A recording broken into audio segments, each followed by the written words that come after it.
In the previous lesson in the series, we learned about the concepts of storage strength and retrieval strength.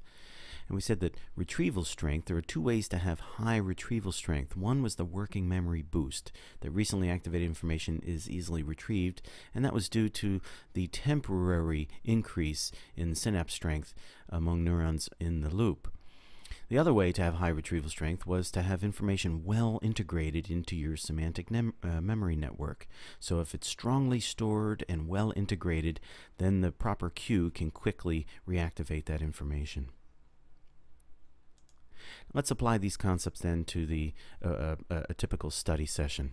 So here we are in our first study session, and we're reading some information and we're understanding what we're reading, and if we just put the book down for a moment, we would have high retrieval strength of that information because of the temporary facilitation of the synapses in the loops that we're processing the information.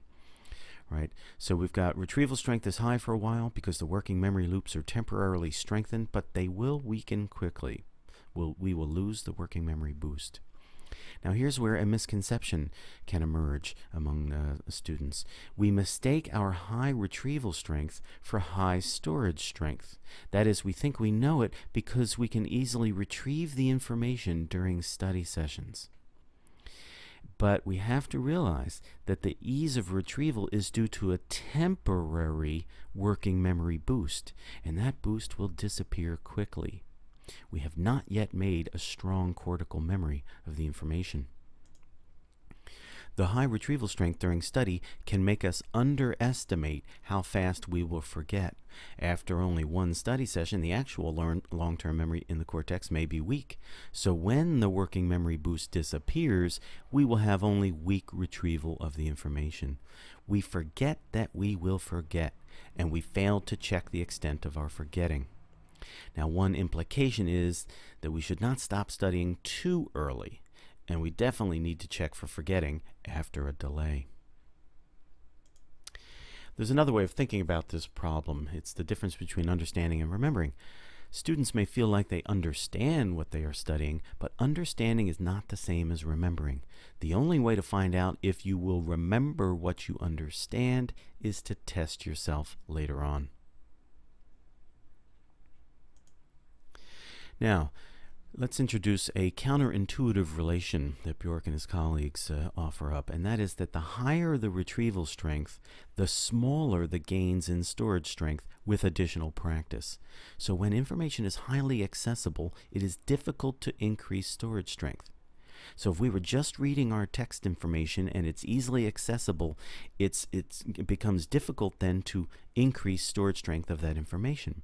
And what that suggests is that further study becomes less and less valuable if we are continuing a study session where we already have high retrieval strength. Now, here's the idea again. When retrieval strength is high, further study becomes less valuable, and this can lead to our second misconception. We think that long study sessions are good because we are enjoying the high retrieval strength. But Bjork and colleagues suggest that this is a misconception. Now, why would this be happening, that further study is less and less valuable? Well, one hypothesis is that synapses in the hippocampus have reached maximum strength for that information. Further immediate study cannot strengthen synapses anymore. So here we have the hippocampus prior to study. We have some synapses here, and they have some baseline strength. Now we learn some new information, and that's associated with synaptic plasticity. We increase the strength of certain synapses. That's the biological basis of the learning and the memory. But if we make these changes here, the idea is further study may have minimal impact. We might not be able to strengthen these synapses anymore. We might have maximized our changes here at these synapses. And so when retrieval strength is high, we may not really get much benefit from continued study if we've already sort of maxed out the synaptic plasticity happening in the relevant learning systems. The important implication is that long study sessions lose their effectiveness over time. So we've got the situation where we don't want to stop studying too early, but we also don't want to waste our time by really long study sessions that might not be adding much value. So if long study sessions lose their value, how can we get more value from our study approach? And that is to create delays between study sessions. When we create a delay between study sessions, retrieval strength is weakened. The working memory boost is gone, and hippocampal synapses have begun to return to a state capable of strengthening again. In a curious way, forgetting is the friend of learning. We want to study when retrieval strength is low so that we can strengthen synapses again and initiate more consolidation. The important implication here is that we want to create delays in our study sessions.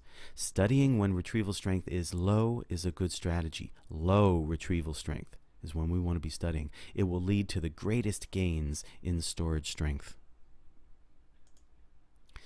So repeated study sessions spaced out in time, and that can include sleep, will increase storage strength because we're going to undergo repeated rounds of consolidation.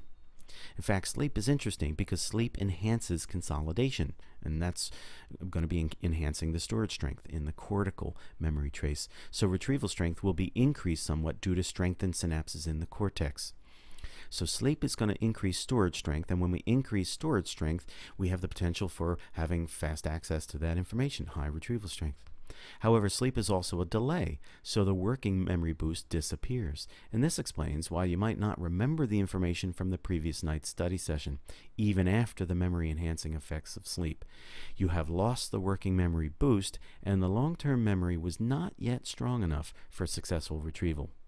But as the long-term memory strengthens, sleep will no longer lead to forgetting. Because when we strengthen the memory in the cortex, now we're going to be increasing our retrieval strength, and we will forget less easily. Here we'll take a look at another way of thinking about these study illusions, these misconceptions that we can make as learners. Here we have a learning episode, so we have learning trials 1, 2, 3, and 4, and then we have retrieval strength on the y-axis.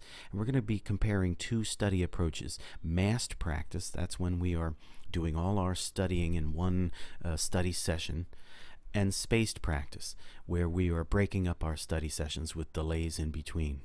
So for massed practice, learning trial 1, 2, 3, and 4 happen all within the same study session. For spaced practice, 1, 2, 3, and 4 have delays in between. Let's consider massed practice first. So at learning trial number 1, we're going to be increasing retrieval strength. We have learned the information, the working memory boost. We enjoy the working memory boost.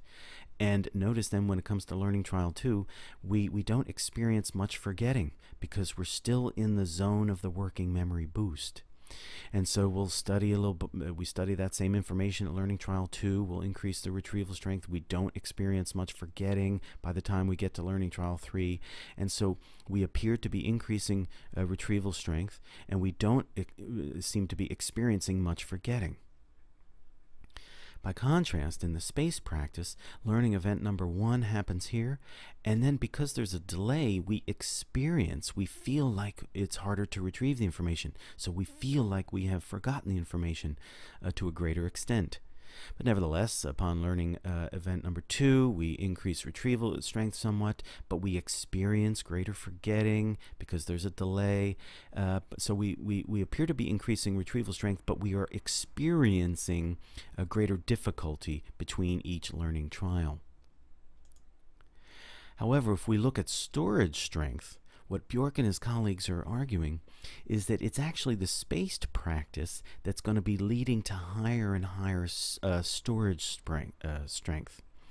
So the spaced practice, while we appear to be sort of forgetting, and it appears to be a more difficult learning strategy, Bjork and colleagues argue it's actually a more effective strategy for increasing storage strength. So he calls this a kind of an illusion. That it seems to be more difficult, but the difficult learning approach is actually the superior learning approach. He calls this a desirable difficulty, that the spaced practice is felt by the learner to be more difficult because we experience more forgetting for each learning trial, but it's actually doing better things for our storage strength in the brain.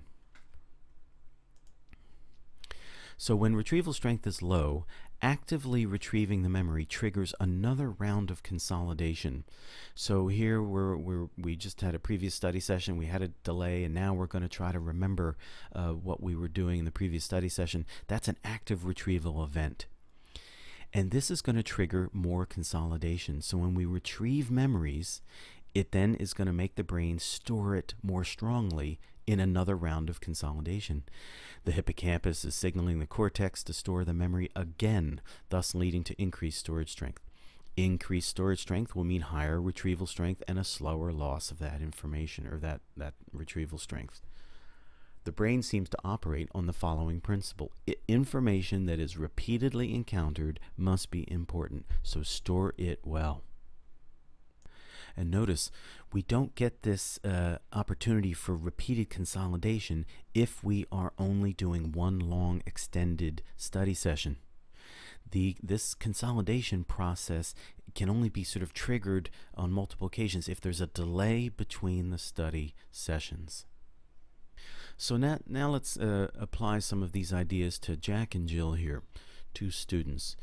So each of the students have high retrieval strength for some items that they're studying, let's say. But there might be two different reasons for their easy and fast retrieval. So let's say Jack was recently studying the information for the first time, so he enjoys the working memory boost. Jill has learned the information on repeated occasions, so it has high storage strength in her long-term memory system. And with the proper cue, she can quickly retrieve that information. So they both have high retrieval strength, but for different reasons. Jack has the working memory boost, and Jill has the high storage strength. Here's misconception number 1 again. During a study session, students may believe that the ease of retrieval during a study session is a good measure of the long-term storage of the information. And this is false. Ease of retrieval is only a good measure if used after a delay. That's when you'd be kind of assessing the long-term storage strength of the information. High retrieval strength during a study session just means high retrieval strength during the study session. We forget that we will forget, and we don't test ourselves later on. So to measure the strength of their long-term memory for the information, we must wait until Jack's working memory boost disappears. That is, we must delay our assessment to accurately measure storage strength. We have to wait and then retest. And when we do that, we find that Jill wins. See, Jack, his low storage strength meant that he quickly lost the ability to retrieve the information over long delays. He forgot quickly because he had low storage strength. But Jill had high storage strength, so her high storage strength meant that she retained the ability to retrieve the information over long delays. She didn't forget quickly. And so the moral of the story here is that we'd rather be Jill than Jack here. We want to have high retrieval strength because we have high storage strength, not because we just were looking over the information. Now, experiments on study strategies show that retrieval practice, that is sort of quizzing yourself, is superior to rereading or looking over notes. Simply rereading text information does not produce the same gain in memory consolidation. The information is reprocessed and recognized, but the effects on long-term memory are smaller. Psychologists are studying exactly why this is the case. One hypothesis is that when we reread or look over our notes, our memory retrieval systems are not engaged. We're reprocessing, but we're not using the retrieval systems.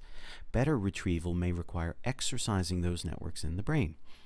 Whatever the cause, storage strength is best increased by engaging the memory retrieval systems, and we're going to call that retrieval practice. And this leads us then to misconception number 3, that tests only measure prior learning. Lots of students think of tests as a way to assess what you know, but fewer students see testing as actually a process to learn the information in the first place. So the reality is that tests help consolidate the information. Tests are tools for learning. The important implication here is to use self-testing as a core study strategy. And again, the self-testing, notice the approach, it's the active retrieval situation. If you're testing yourself, you're forcing your retrieval mechanisms to access that information, which then is going to make the brain undergo another round of consolidation. So unlike just rereading, active retrieval of information is the best way to increase the storage strength of the information you're trying to learn.